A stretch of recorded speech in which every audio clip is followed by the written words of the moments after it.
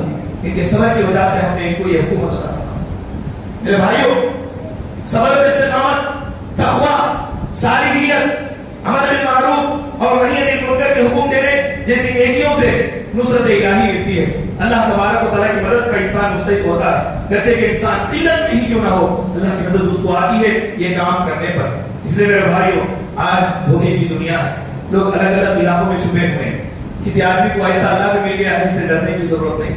بعض کو ایسی نمازیں پڑھ رہے ہیں یہ نمازیں پڑھنے کے باوجود یہ خراب کام بھی، برائیاں بھی کر رہے ہیں، جبکہ اللہ نے نماز کے بارے میں کہا ان الصلاۃ تنہی عن الفحشاء، نماز برائیوں اور بے حیائی سے روکتی ہے. لیکن یہ ہے کہ نماز بھی ہے، برائی بھی کرتا ہے. ایسی نمازیں بھی لوگوں کو مل گئی ہیں، ایسے رسول بھی لوگوں نے تلاش کر لیے کہ اس رسول کی اطاعت کی بھی ضرورت نہیں ہے، بس رسول کی امت ہی ہو جاؤ، یہ معاف کر دیے جائیں گے. اس طرح دھوکے کے اندر لوگ پڑے ہوئے ہیں. ہم لوگوں کو چاہیے کہ قلت اور کثرت ان کے اوپر ذہن دیے بغیر عقیدے کی درستگی، اعمال صحیحہ کی کثرت پر ہم زور دیں. اسی میں دنیا اور آخرت کے اندر ہم نجات پا سکتے ہیں. اللہ رب العالمین سے دعا ہے کہ رب العالمین ہم تمام لوگوں کو جب تک دنیا ایمان میں زندہ رکھ، ایمان اسلام کی حالت میں زندہ رکھ، جب خاتمہ ہو بالخیر ہو. جتنے بھی لوگ حالت ایمان میں ہم سے سفر کر چکے ہیں، اللہ تعالیٰ ہم تمام لوگوں کو عذاب قبر اور عذاب جہنم سے بچائے. اللہ تعالیٰ ہم تمام لوگوں کو بھی عذاب قبر اور عذاب جہنم سے بچائے.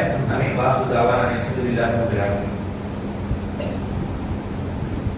إن الحمد لله نحمده ونستعينه ونستغفره